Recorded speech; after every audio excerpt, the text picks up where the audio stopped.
테슬라 팬으로서 정말 너무 기다렸던 이벤트, 일명 위 로봇이라는 엄청난 행사. 워너브라더스 스튜디오를 통째로 빌렸기에 다른 건 몰라도 볼거리는 제대로 작정하고 보여줄 것 같다 예상을 했었는데 와, 정말 화려한 이벤트였습니다. 지난 테슬라 이벤트 중 가장 최고였던 것 같은데요. 오늘 이벤트에서 언급된 중요 정보들, 그리고 이에 대한 저의 생각을 바로 공유해 보도록 하겠습니다.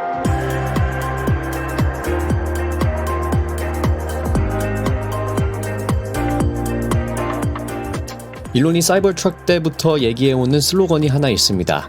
미래는 미래다워야 한다. 오늘 테슬라가 그려나가는 미래는 어떤 모습인지 제대로 보여준 행사였는데요. 오늘 이벤트에서 등장한 주인공은 총 3개 제품, 로보택시 플랫폼 사이버캡, 22인승 및 다용도 로보택시 플랫폼 로보밴, 그리고 옵티머스였습니다. 먼저 사이버캡에 대해서 보자면 월터 아이작슨 책에서 나왔던 것처럼 버터플라이 윙도어가 탑재되었고 역시나 핸들과 페달 자체가 없는 폼팩터입니다. 다른 건 몰라도 디자인은 정말 테슬라스럽게 슬릭하게 나왔다고 생각합니다. 총 50대의 사이버캡 프로토타입 모델들이 이벤트에 투입되어 사람들을 태우기도 했죠. 자, 그 다음으로는 로보밴. 예상치도 못했던 단 한 번도 보지 못한 디자인의 제품이 나와서 정말 놀랐습니다. 이때 관중들도 엄청 환호를 했었는데요. 도심을 지나다니는 메트로버스 같은 느낌의 다용도 자율주행 플랫폼인데 20인승이며 이뿐만 아니라 개조도 가능해 물품 운송용으로도 사용 가능해 보이는 플랫폼이었습니다. 옵티머스도 대중 앞에 오랜만에 등장했죠. 이번에는 무대에서 잠깐 나와 걷는 정도의 수준이 아닌 실시간적으로 사람들과 교류하는 모습까지 공개되고 춤추는 모습까지 나오는 등 이번 행사는 본격적으로 테슬라가 생각하는 미래를 생생하게 보여주는 이벤트였다고 생각됩니다. 특히 실제 이벤트 참여자들에게 기념품을 나눠주고 상호작용하는 옵티머스의 모습은 정말 큰 발전이 있었다고 생각됩니다. 사실 이 정도의 화려한 볼거리는 테크 기업 발표 때 전혀 보지 못했던 규모의 스케일이었다고 생각되는데요. 일단 확실한 건 테슬라가 그려나가고 있는 미래. 진짜 그 누구도 이견이 없을 정도로 미래다운 모습을 보여주고 있는 데는 확실합니다. 자, 그럼 이제 질문은 언제 이 미래가 오는 것이냐라는 것이겠죠. 사실 프레젠테이션 자체는 생각했던 것보다 디테일하게 이야기되지 않고 30분가량으로 간결하게 나오게 되었습니다. 일론이 얘기한 중요 포인트만 짚어보자면 최대한의 의미를 그대로 전달드리기 위해 일론은 사이버캡의 생산에 대해서 정확히 내가 낙관적인 편이지만 아마도 2026년 정도엔 사이버캡의 생산이 시작될 것으로 보인다. 2027년 전에는 시작된다는 것으로 얘기하겠다라고 했습니다. 낙관적인 일론 타임 다들 아시죠? 이 말은 2027년 내지는 28년은 돼야 지금 미국에서 사이버 트럭이 지속 목격되는 것처럼 사이버캡이 돌아다니기 시작할 것으로 받아들여도 무방하다고 생각됩니다. 사이버 트럭은 4년이나 출시가 늦어졌으니까 말이죠. 하지만 이 이야기를 듣고 로보택시 서비스 자체가 앞으로 3, 4년이나 더 남았다고 생각할 필요는 없습니다. 바로 그 다음으로 일론이 말한 것이 2025년 텍사스와 캘리포니아에서 모델 3와 모델 Y에 한해 감독이 요구되지 않는 완전 자율주행이 승인될 것으로 예상된다 라고 이야기를 했는데요.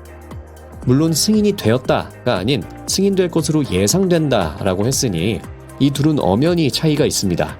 어쩌면 26년까지 가야 될 수도 있는 말이긴 한데 그래도 구체적으로 주 이름을 밝힌 것을 보면 2025년이라는 타임라인은 상당히 긍정적이게 봐도 되지 않나 라는 생각이 듭니다. 그 이야기는 지금 현재 미국, 적어도 텍사스와 캘리포니아에서 돌아다니고 있는 일반 테슬라 차주들이 가지고 있는 모델 3와 모델 Y는 본인들이 원하기만 한다면 일론이 얘기하는 마일당 0.3에서 0.4달러의 택시비를 받고 차를 사용하지 않을 땐 로보택시로 굴릴 수 있게 된다는 이야기로 생각됩니다. 즉 타임라인대로만 흘러간다면 개인 소유 차량의 로보택시 서비스는 2025년이면 시작이 된다라고 받아들여도 되겠죠.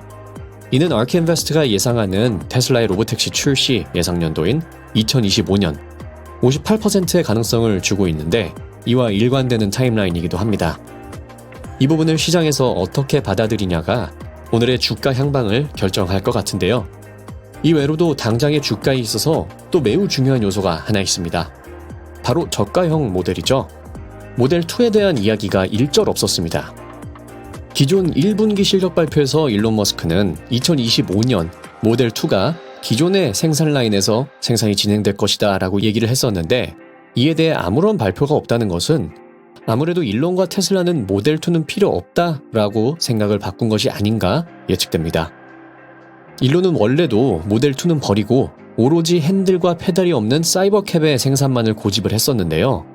디자이너 홀스하우젠과 이사회가 겨우겨우 설득시켜 수월하게 핸들과 페달을 탈착할 수 있는 생산 라인을 제안해 일론 머스크를 겨우 설득시켰던 바가 있죠.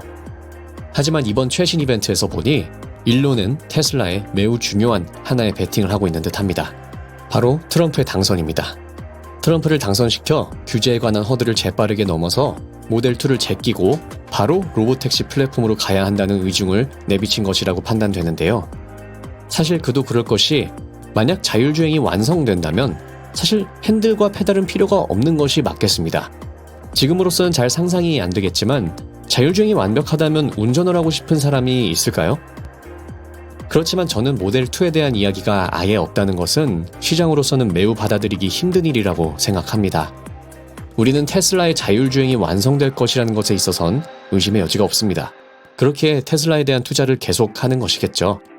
하지만 시장은 믿지 않는다는 것을 받아들여야 하며 이에 대해 실망할 일도 없다고 생각합니다. 물론 당장에 보상이 없어 계속 주가가 눌려있어 지치시겠지만 이게 테슬라의 투자의 길이라고 생각됩니다. 실질적으로 테슬라의 주가가 오르기 위해선 누차 말씀드렸다시피 차량 인도 그리고 에너지 스토리지 보급량이 올라가 수익을 내줘야 합니다. 이제 10월 10일이 지나가고 마지막으로 남은 하나의 중요한 변곡점인 11월 5일 미 대선이 테슬라 주주들을 기다리고 있습니다. 정치적인 이념을 넘어 트럼프의 당선이 테슬라의 미래에는 훨씬 유리할 것이라는 것은 매우 명백합니다. 지금까지 테크피드였습니다. 시청해주셔서 감사드립니다.